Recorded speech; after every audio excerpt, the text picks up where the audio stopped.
నీ డౌట్ ఏంటంటే రిమోట్కి డ్రోన్కి ఉన్న సిగ్నల్ లాస్ అయితే ఆర్సీ సిగ్నల్ లాస్ అయితే డ్రోన్ అనేది రిటర్న్ అవుతుందా లేదా? ఒకసారి లైవ్లో చూద్దాం దాన్ని కూడా. ఒకసారి ఫ్రంట్కి రా. ఫస్ట్ నీకు రిటర్న్ టు హోమ్ అవ్వాలి అని అంటే క్లియర్గా నేను చెప్పాను, సేఫ్టీలోకి వెళ్ళి అడ్వాన్స్ సేఫ్టీ సెట్టింగ్స్లోకి వెళ్ళి వెళ్ళండి. నేను ఆర్టీహెచ్ పెట్టాను. సో ఇది చెక్ చేసుకోవాలి, return to home signal loss అయితే ఏం జరిగిద్ది అని first. And return go back. ఇప్పుడు నీకేంటంటే సిగ్నల్ కట్ అవ్వాలి. ఎస్. సో డ్రోన్ ఫస్ట్ పంపించేసాయి టూ లాంగ్.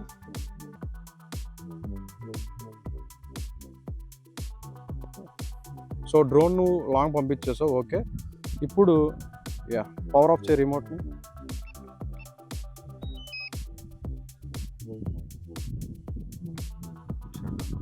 షట్ డౌన్ చేసాం.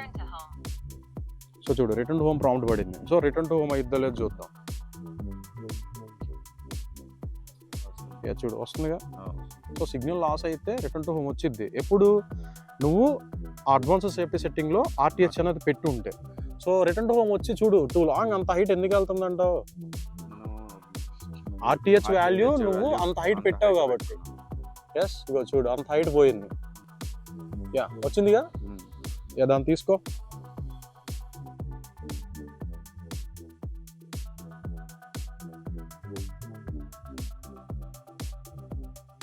ఎస్, రిటర్న్ టు హోమ్ అయిందిగా. మన విజయవాడలో ఫోటోగ్రాఫర్స్ అండ్ ఎవరైనా డ్రోన్ ట్రైనింగ్ ప్రొఫెషనల్ లెవెల్లో తీసుకోవాలనుకుంటే నాకు ఇన్స్టాలో డిఎం చేయండి. Thank you.